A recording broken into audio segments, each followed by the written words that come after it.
YCS Indy has come and gone, and we're going to actually take some time to properly look at this event and talk about a lot of the things and how overall this event impacts the meta.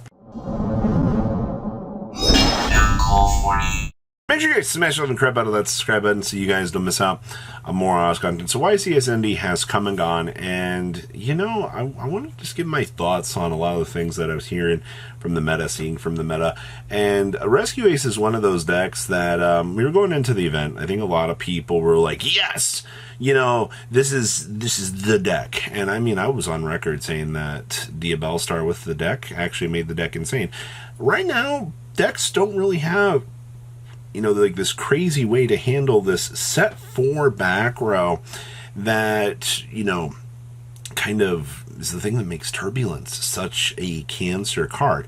Now, the only deck I can think of that actually ignorantly plays it around it is Runic, but that's because, you know, the set 4 back row is just, oh boy, thanks for all the destruction targets out here, you know, and those cards don't really do anything to actively try to force an interaction with my deck other than, you know, you can technically blow up a Hugin depending on, you know, the situation, and SP or Little Knight interactions can be a little bit of an issue too.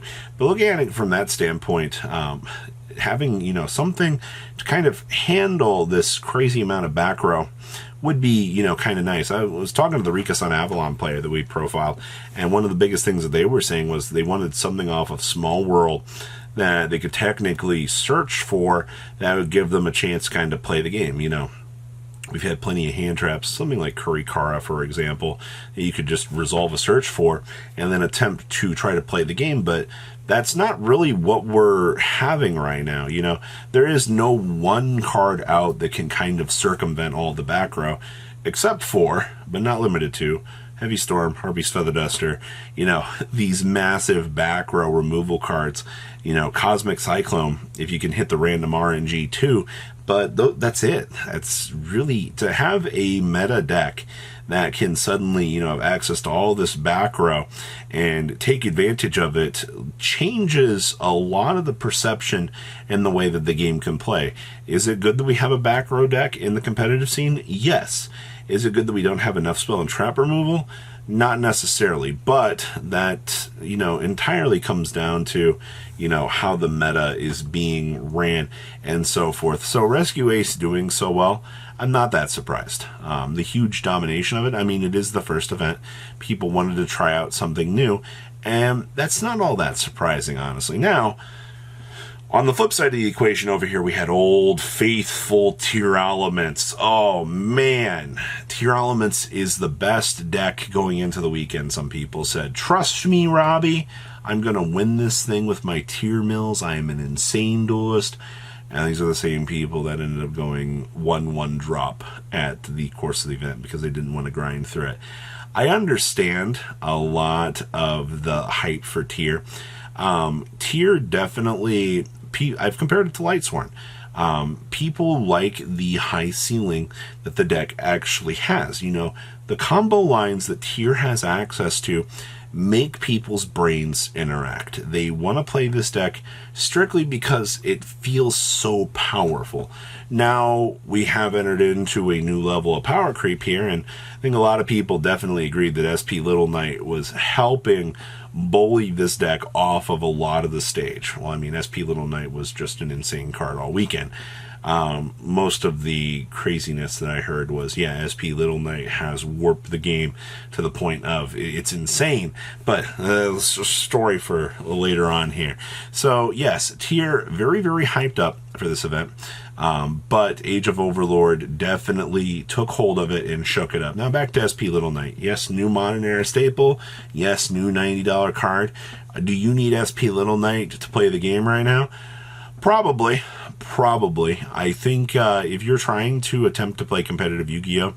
Without SP Little Knight, if your deck has access to the extra deck, you might want to give some consideration to, you know, spending that money. I know it stinks that having a staple exist in the meta can ruin, you know, the experience for budget players, but most of the competitive players were just talking about this card and how dumb insane it actually was. So that's kind of something to consider right now. SP Little Knight is the new warp point. The Horus stuff. Oh, man. One of the craziest things I heard out of this weekend was Horus is the new insane thing. Yes, only one deck got through into top 32, maybe two. I can only think of Cookie's deck. But when you're looking at the way that the Horus package works, and, setting up this crazy thing, you do have to understand that that deck is going to be a monster in Swiss. All right.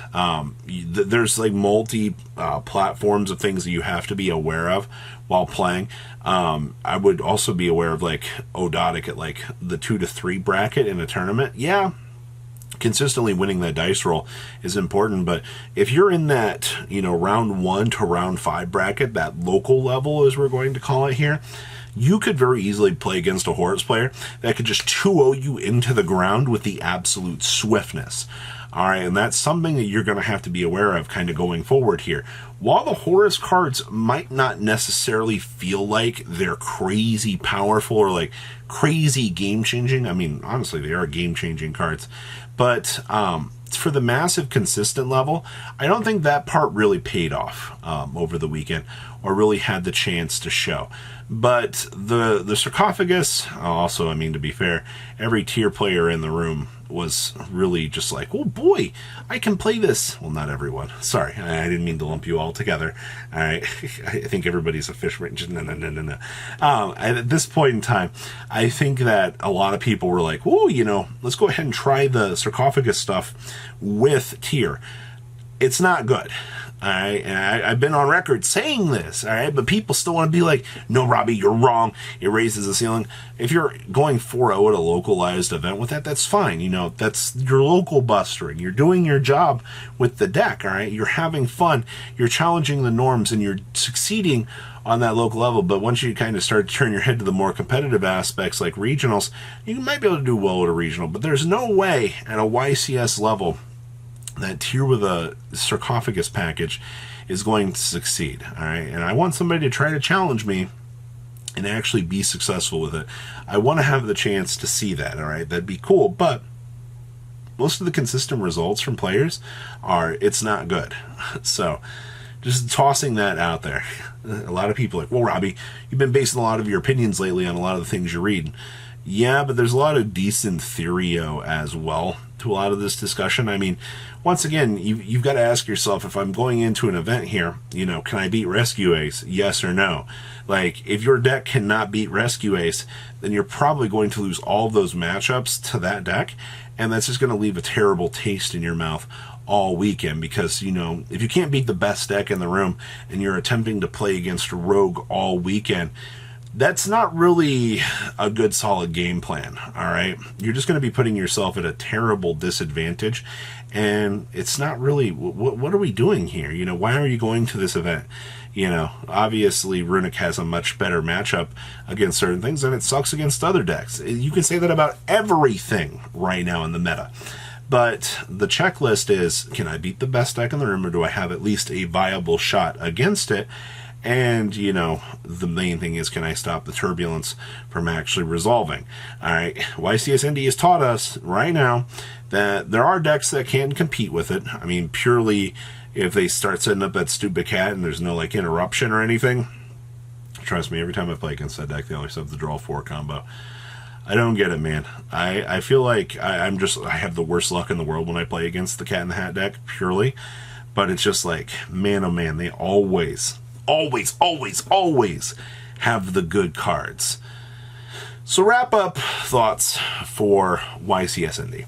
The meta has shifted. Age of Overlord did a fantastic job at changing the meta. The new engines, Diabell Star, SP Little Knight, Doomsday Star, all of these cards sat into the meta, and they came here to do what they needed to do. They needed to shake up the game and make things more interesting. And with the new level of power creep, tier has knocked down a pedestal here, but that does not mean the tier is done yet. All right, if you think the tier is going to completely disappear from the meta, joke's on you. There is no way that that's happening. So welcome to the age of Rescue Ace. It's beautiful, right? Please, comment down below, tell me what you guys think. I'll see your beautiful faces back here later today, guys. Peace out.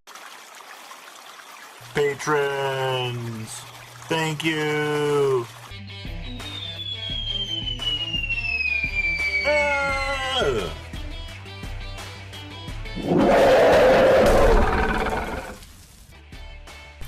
Thank you so much for watching. Check out these other videos.